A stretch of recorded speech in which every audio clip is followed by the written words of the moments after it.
Hello, freak bitches. How about Donald Trump going hard at ESPN? Yeah, but he's wrong. He's like, so people are wrong. leaving. No, their ratings are up.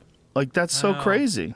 Ratings aren't up. Are they down? Yeah, Not they're down. because of that, though. Not because of him. People leaving cable and cable cutters. Somebody said that the ratings are up, though. Yeah, They're like recent ratings. maybe because Maybe of football, with- I don't know. I just read things and I just go with them. Yeah. NFL's back. I mean, they're just up because the summer's over. But in general, they're down. Just in ESPN, they had all those cuts. They had cut a bunch of people, budget cuts. They cut so much talent. But that was it. What's her name? Jemele. But here's Jemele the Hill thing. came out and was like on her. Granted, she is an employee of ESPN, but on her personal social media on Twitter, she was saying he's a racist stuff. She like said this. he's a white supremacist. Yeah. And she said he's the worst president of her lifetime. And a lot of people said that. It's just the fact that she's a public media figure, so everybody wanted her fired. And this is like this weird outrage culture we live in. Right? She's entitled to her fucking opinion. Now, the thing is, does ESPN want people on their network being all political and talking about shit like that on their social media? And do they have rules about that? Because some companies do have rules about that. Whether you agree with those rules or not, some companies do have rules on what you can and can't say on social media. But here's the thing that I found fascinating. Donald Trump didn't talk about her. He talked about ESPN. And I thought that was a chicken shit thing to do. Like, there was a woman who works for ESPN. African Hold on. American. Oh, yes, that's true. That's what I'm going to say. There's a woman that works for ESPN, a very specific person, not ESPN, telling lies, should apologize, or whatever the fuck he wrote. He didn't call her out. He didn't call her out. I think he was like, he knows you can't do it, especially not now, and everybody thinks you're a white supremacist. Can't You're gonna call- pick on the black lady. Yep. He He's pick like, on "Oh." Rosie O'Donnell all day long, right? He'll go after everybody else, call him a loser.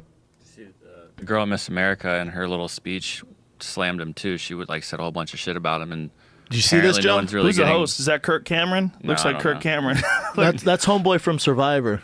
What? Okay, yeah. Who is it from Survivor? Oh, no, I'm sorry, not from Survivor. From Bachelorette. Yeah, I don't. Yeah. You ever seen him get Oh. roasted when he gets accused of cheating on his girl? Classic. Anyways, yeah, that Miss America Yeah, she throws said a it bunch down. of shit about Trump, and no one's going after her necessarily. She's quote unquote gaining millions of fans right now. Right, but what's interesting is I watched someone posted something about Anthony Bourdain. Anthony Bourdain was caught by TMZ at the airport, okay? Very quick, sort of silly interview. They ask him a question. If you had to cook for Kim Jong-un and Donald Trump, what would you serve? And he goes, hemlock. And he walks away. It's a joke. It's a fucking one-liner. He's also funny. He's a funny guy. He says a one-liner, and all these people are saying, should he be fired from CNN for saying that he would poison Trump if he had, good luck, the Secret Service is going to contact you. And so I look at his fucking Twitter page, man, and it's crazy. All these fucking psychos